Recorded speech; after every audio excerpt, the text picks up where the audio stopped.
Mauna usab kani mao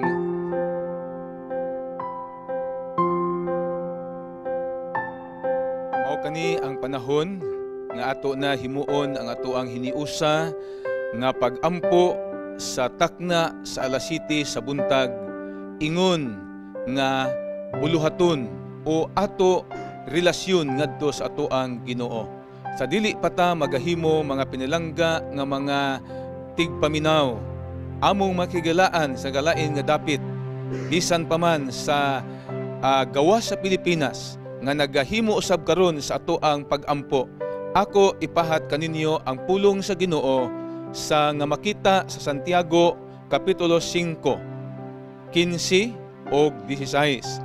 Nagaingon siya dinhi, ang pag-ampo nga inubanan og pagtuo magaayo sa mga masakiton, og siya pagabakunon sa Ginoo, og kun siya nakasala man siya pagapasayloon.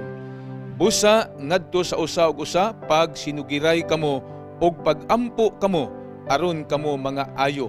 Ang pag-ampo sa taong matarong dako og kahimuan inig-ampo niya. Atong iduko ang atong mga ulo alang sa pag-ampo.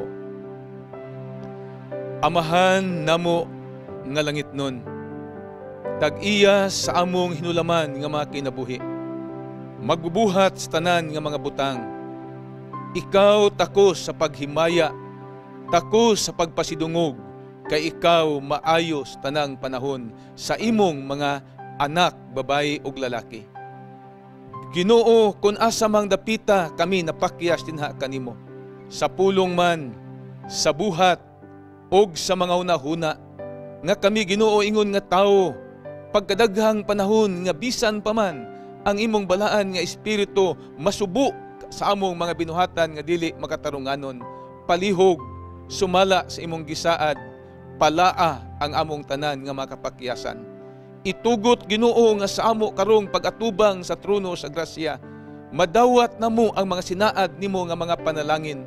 Busa salamat gyud Ginoo nga imo kaning gihatag karon kanamo, nga ang imong makanakan sa tibuok kalibutan karon nga nagasaulog o nagahimo ni ining hiniusa nga pag-ampo sa alas 7 ang takna sa kabuntagon maingon man sa kagabhion. Kaming tanan Ginoo makadawat gayud sa panalangin sa balaan nimo nga espiritu. Espiritu nga gamhanan, Dios nga naga ministeryo karon sa tagstag sa namo ka mga kaugalingon. Giyahi kami, lipaya kami, dasiga kami aron kaming tanan Ginoong Dios. Bisan unsa nga mga problema nga moabot sa among kaugalingon, sa amo pag-alagad kanimo, makasugakod ug makalahutay kami, kay ikaw man nagasaad nga dili gud ikaw magabiya kanamo, magauban kanamo bisan pa hangtod sa katapusan sa kapanahunan. Bendisyoni ang tanan nimo mga kanakan, among makigalaan, labi na gyud Ginoo ang among pag-atubang sa nagalain nga mga butang sa kalibutan, nagalain nga mga pangitabo, mga gumunhap nga wala na mo damha mo abot Ginoo. May mga problema sa panginabuhi, problema sa panglawas, problema sa among relasyon sa usag-usa. Ang uban Ginoo ilang problema kay nahalimot na sila sa pagsaulog nining adlaw nimo nga balaan, pagsimba kanimo pinaagi sa espiritu sa kamatuoran.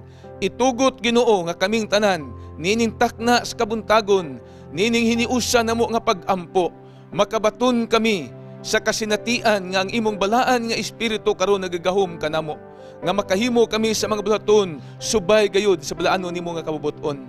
Sa pinasahi Ginoo akong giampo ang imong iglesia sa tibok naong sa yuta, ang tanan nga mga pangulo nga imong gipilan sa buluhaton, gikan sa konferensya general ngadto sa mga lokal nga iglesia, tanan nga mga pinilan sa bulaton, tanan nga mga membro Ginoo, maghiusa kami nining programa aron sa amo pagbuhat sa bulaton matapos sa labing madali Ginoo, ug mobalik na si Ginoong Hesus ug kaming tanan unya uban sa tibok namo pulianan, imong dal-o ni anang gingharian ug gataga nimo sa kinabuhi nga wala nagay pagkatapos.